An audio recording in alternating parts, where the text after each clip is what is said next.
Pada mulanya, Mamat, Karis, Siti, Budir, dan Asep baru saja tamat dari SLTA. Mereka berniat mencari sebuah pekerjaan.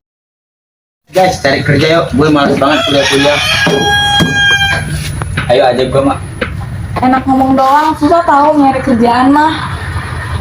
Gua ada info nih di perkebunan sawit. 4 tahun kontrak, bro. Lumayan lah gajinya. Ah, ya udah sih kalau dipikir-pikir. Ayo aja, Mak. Setuju gua itu. Akhirnya para pemuda itu berbondong-bondong untuk pergi ke perusahaan perkebunan kelapa sawit tersebut dengan membawa persyaratan lamaran kerja yang telah ditentukan. Tak disangka mereka semua diterima untuk bekerja di perkebunan kelapa sawit tersebut.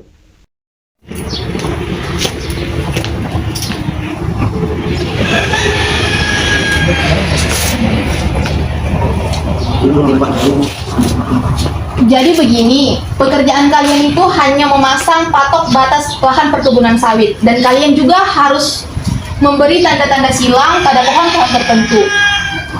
Dan kalian akan saya tempatkan di Meratus. Oh, gitu Bu ya. Oke, baik Bu. Saya boleh bertanya nggak Bu? Mengenai kendaraan kami ke sana, apakah dibiayai oleh pihak perusahaan atau kami yang menanggungnya? Tidak, kalian akan kami biayain, serta keperluan-keperluan lainnya akan dibiayain dari perusahaan. Baik, terima kasih informasinya Bu. Ya.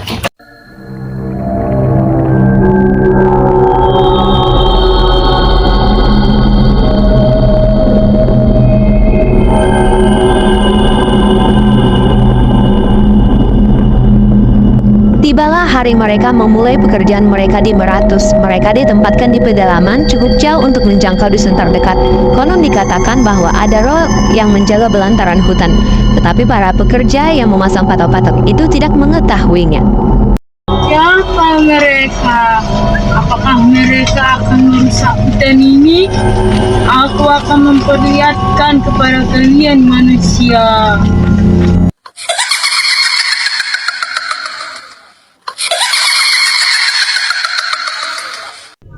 Setiap hari mereka memasang patok-patok di belantara. Lama-kelamaan, roh Meratus mulai naik pitam. Berani-beraninya mereka merusak alamku ini. Mau jadi apa alamku ini jika dikotori seperti ini? Aku akan mengutuk mereka dengan kematian. Tidak ada satupun yang dapat luput dari kutukan kematianku ini. Hahaha.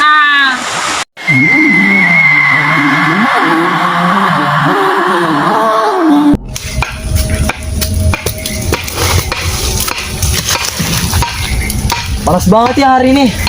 Kayak biasanya. Kayaknya gue meriang deh, nggak seperti biasanya. Apa kecapean kali gue ya? Ya kali, istirahat dulu sana. Iya, bener tuh Mat. Istirahat aja sono Gi. Jangan lupa minum obat ya. Terus kerjaan gue gimana? Ya udah, gampang, aman aja sama kami. 3 hari berlalu, namun meriang Mamat tak kunjung berlalu. Oi Mat, bangun. Masih sakit nggak lo? Mat, Mamat.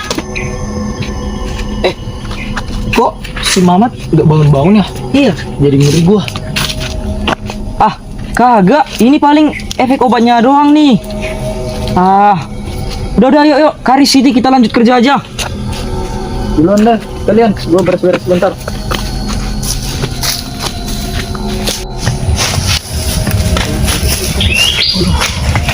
Mamat.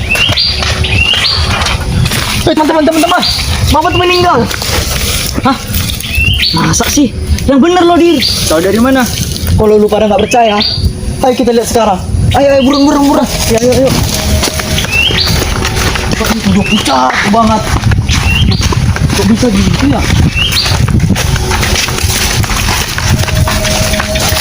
Tuh lihat. Loh, muka Mamat kayak pucat gitu, kayak udah nggak bernapas. Bentar, biar gue cek nadinya. Tenang ya, Mat. Innalillahi wa inna ilaihi raji'un. Mamat. Penguburan Mamat pun dilaksanakan. Beberapa hari setelah kematian Mamat, Siti dan Asep sering termenung saat bekerja. Apa boleh buat? Itu sudah jalannya dan tugas mereka adalah melanjutkan jalan hidup mereka tanpa Mamat. Tak terasa, sudah setahun kepergian Mamat. Namun, apakah di tahun ini ada yang berpulang lagi?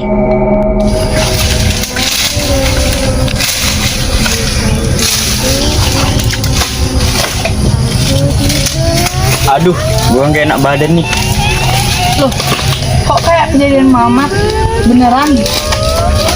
Udah. Gak usah mikir yang aneh-aneh deh. Paling Karis paling kecapean doang. Udah istirahat aja, Riz. Ya, coba sembuh, Riz. Istirahat ya, Riz. Oke.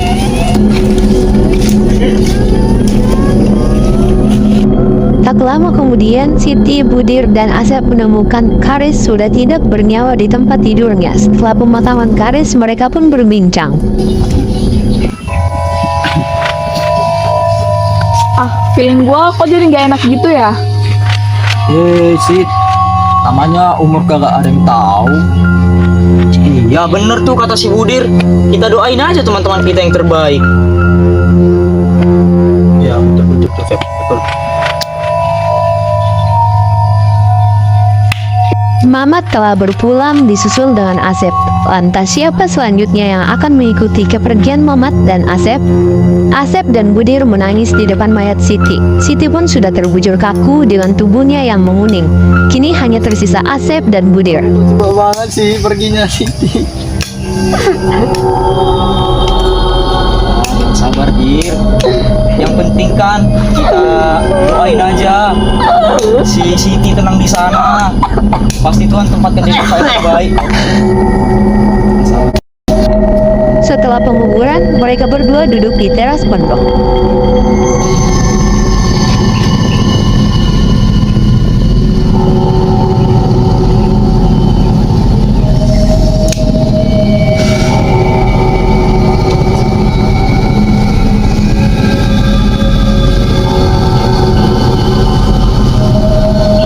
Sep, gue udah nggak tahan lagi di sini. Tempat ini busuk. Udah, jangan marah-marah mulu Dir. Yang sabar. Ikhlasin aja kepergian teman-teman kita. Mungkin itu udah takdir mereka kali. Coba lo bayangin, kontrak kita tinggal sebentar lagi. Itu kontrak, lo mau ngapain? Alah, lupakan kontrak itu. Kalau kita masih tetap di sini, kita bakal mati konyol seperti mereka. Lu lihat Siti, satu harian meriang. Sorenya kita langsung umurnya dia. Kalau lu masih mau tetap di sini, kalau gua masih mau memikirkan hidup gua ke depannya, gua bakal pergi dari tempat ini besok pagi. Budir pergi meninggalkan Asep. Asep yang mendengar perkataan Budir pun terkejut. Namun, Asep kembali memikirkan perkataan Budir yang masih terngiang-ngiang di telinganya.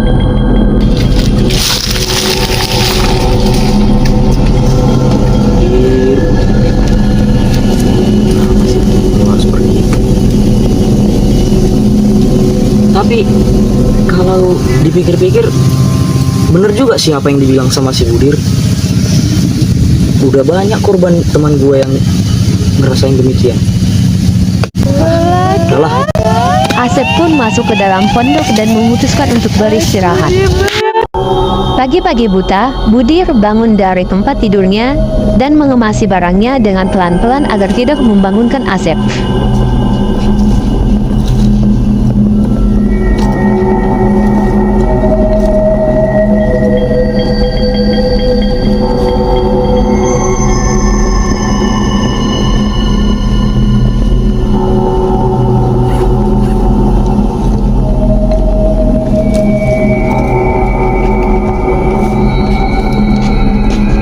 Asep pun terbangun dan tak mendapati Budir yang semalam tidur di sampingnya. Asep memanggil-manggil namanya, tak ada jawaban. Asep memperhatikan sekeliling, namun baju dan tas Budir sudah tidak ada. Wah. Dir, Budir, Dir, Budir, lo di mana Dir?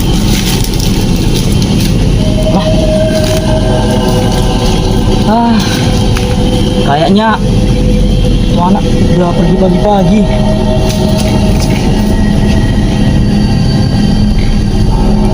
Bir!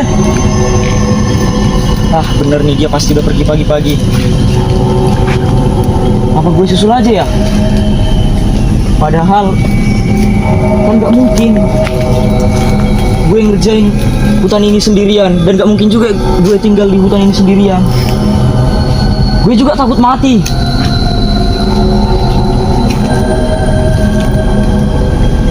Gue bakalan susul si Budir. Asep tak pikir panjang, segera mengemasi barang dengan tergesa-gesa. Perlu waktu 1 jam lebih untuk sampai ke dusun. Pagi sudah mulai naik, bajunya basah oleh peluh. Baru saja memasuki dusun, Asep langsung disambut oleh serombongan orang. Halo. Nak, kamu mencari teman kamu? Iya, benar sekali, Pak. Tasnya seperti ini. Ya, seperti itu. Oh, berarti dia telah masuk ke dusun ini ya, Pak? Iya, sekarang dia di teras tua. Tapi dia sudah meninggal. Mari saya antarkan. Oh iya, baik, Pak.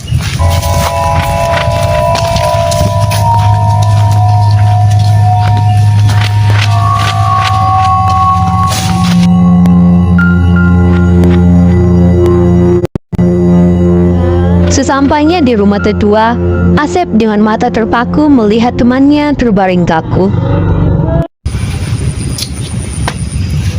Tak kusangka temanku si Budir yang dulunya hidup sangat sehat, terlihat sangat bugar, ternyata sekarang dia sudah tiada. Dia sudah terbujur kaku. Yang tenang di sana ya, Dir.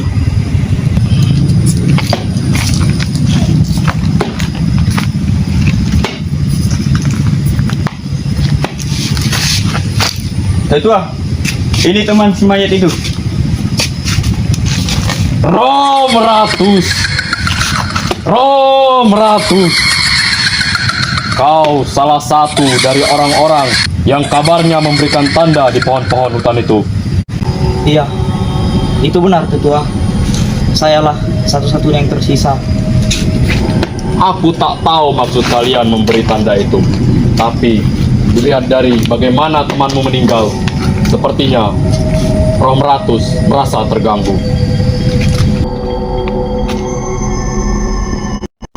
Tiba-tiba badan Asep mulai menggigil seperti ada hawa dingin merasukinya. Perkataan tetua tak lagi jelas terdengar. Penglihatan Asep mulai buram. Sesaat kemudian, Asep merasakan kepanasan. Dahinya mulai berkeringat. Baru 2-3 buliran keringat, hawa dingin menyerang lagi. Beberapa detik kemudian, Asep kembali diserang hawa panas. Dingin, panas, dingin lagi, panas lagi. Keduanya dirasakan bergantian secara cepat. Sadarlah anak muda. Sepertinya kau juga sudah terkena murka Romratus. Apakah aku juga akan mati, Tetua? Jika kau beruntung, kau masih punya waktu untuk selamat. Tidak seperti teman-temanmu itu. Kita harus mencari daun feeling yang tumbuh searah dengan matahari terbit. Baiklah, aku akan mengikutimu dari belakang, Tetua. Kuatkan dirimu. Ayo kita pergi. Asep segera mengikuti langkah tetua dengan memulai. Semakin lama, mereka semakin jauh menyusuri hutan. Di satu sisi, kondisi Asep semakin parah.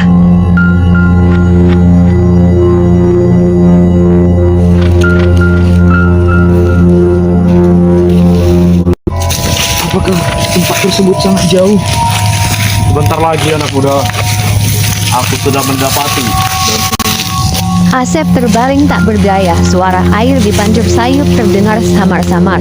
Asep melihat tetua mengambil daun pinling dengan tangan kanannya. Tetua kemudian mendekati Asep dan meletakkan buta tak jauh dari tempat Asep terbaring.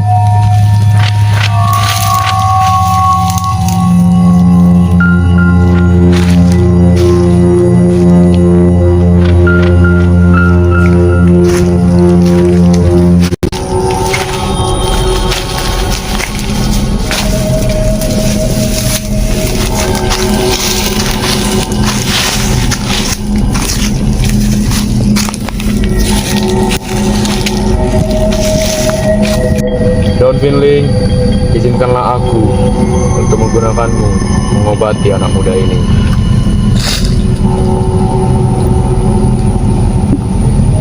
Apakah masih lama lagi tetua? Sebentar lagi, anak muda. Baiklah, sudah.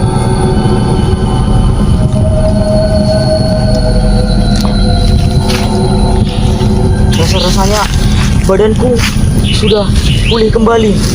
Baiklah. Kalau begitu, mari aku ceritakan sesuatu sembari kita kembali ke desa. Asep memperhatikan pohon-pohon besar yang mereka lewati. Kusangka Matahari dalam keadaan kritis kita telah jauh memasuki hutan belantara. Asep terkagum-kagum dengan keindahan belantara saat di perjalanan. Tunggu tetua. Apa itu? Aku melihat ulat-ulat ada di pohon sawit itu. Kau tahu anak muda, tempat ini merasa terancam dengan keberadaan Roh Meratus meniupkan wisa ke tubuh kalian. Sayang, teman-temanmu terlambat. Tetua memberikan gulungan kertas yang diambil dari Butah. Dengan sigap, Asep meminta gulungan itu.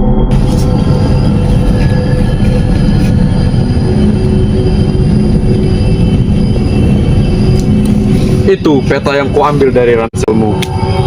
Ternyata kalian memasang tanda dan memberi patok-patok untuk pohon untuk ditebang. Dan perlu kau ketahui, tempat ini termasuk wilayah yang akan kalian pasangi patok-patok.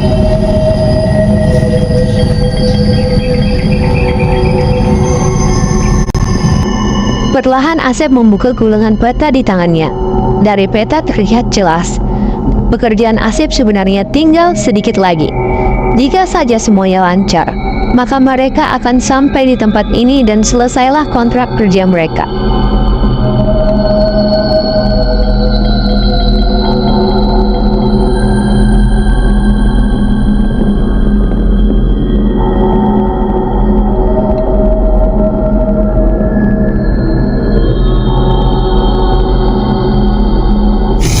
Dalam waktu singkat, alat-alat berat akan datang. Pohon-pohon ini, ulat-ulat ini akan bagaimana? Aku sangka ternyata perbuatan kami selama ini telah melukai seluruh penduduk desa termaksud alamnya. Lalu, apa pilihanmu sekarang? Kalau tetua berkenan, izinkan saya untuk tinggal bersama kaummu sebagai bentuk pertobatan saya, dan saya akan menjaga serta merawat alam dan desa ini, tetua.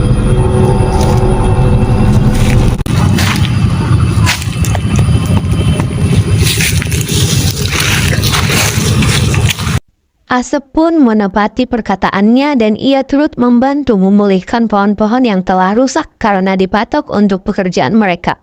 Alam di desa itu pun kembali seperti sedia kala. Berharap semoga tidak ada lagi manusia yang ingin terus-terusan merusak alam. Karena sungguhnya alam kita juga merasakan sakit dan kecewa ketika dirusak.